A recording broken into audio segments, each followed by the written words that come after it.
চলছে Dhaka premier division cricket league. আগের আসরগুলোর তুলনায় এবার একটু বাড়তি নজর এইদিকে। আসন্ন বিশ্বকাপের সম্ভাব্য স্কোয়াডের অনেকেই খেলছেন ডিপিএল।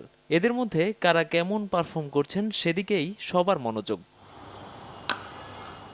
এসবের ভিড়েই নজর কেড়েছেন কিছু উঠতি ক্রিকেটার। সাইফ হাসান, মোহাম্মদ নাইম, অঙ্কনরা খেলেছেন বয়স পর্যায়ের ক্রিকেট। এদের ব্যাটে এবার রান বন্যা ছুটেছে। মাত্র 4 ম্যাচে 14 উইকেট শিকার করে আলোচনার পাত্র হয়ে উঠেছেন সঞ্জিত সাহা দীপও।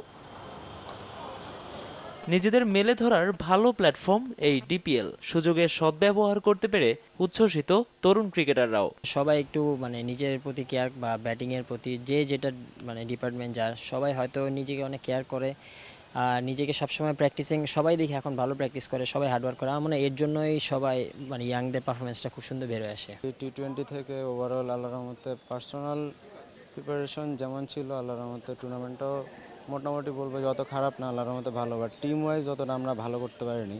ঘরোয়া ক্রিকেটের পারফর্মাররাই জাতীয় দলের ভবিষ্যৎ। টাইগার ক্রিকেটের উজ্জ্বল ভবিষ্যৎ নির্মাণে এদের চোখেই স্বপ্ন খুঁজছেন সাবেকরা।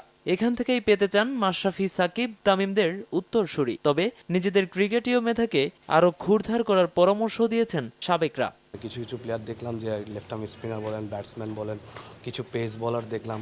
ওভারঅল সব কিছু যেসব প্লেয়ার দেখলাম যে এগুলো আগামী 2 থেকে 3 ইয়ার্স পরে খুব ভালো ভালো কিছু প্লেয়ার পাবে। আমরা যদি আমাদের বাংলাদেশ ক্রিকেটকে আরও উপরে নিতে চাই, ইয়াংদের অবভিয়াসলি আরও বেটার খেলতে হবে। ওদের চিন্তা ভাবনার প্যাটার্ন চেঞ্জ করতে হবে, ওদের রুটিন চেঞ্জ করতে হবে লাইফের। তরুণদের যেমন নিজেদের প্রতি যত্নবান হতে হবে, তেমনি এদেরকে সঠিক পরিচর্যার দায়িত্ব যাদের কাঁধে তাদেরকেও আরও মনোযোগী হবার পরামর্শ দিয়েছেন সাবেক ক্রিকেটাররা। নোমান আব্দুল্লাহ, সময় সংবাদ, ঢাকা।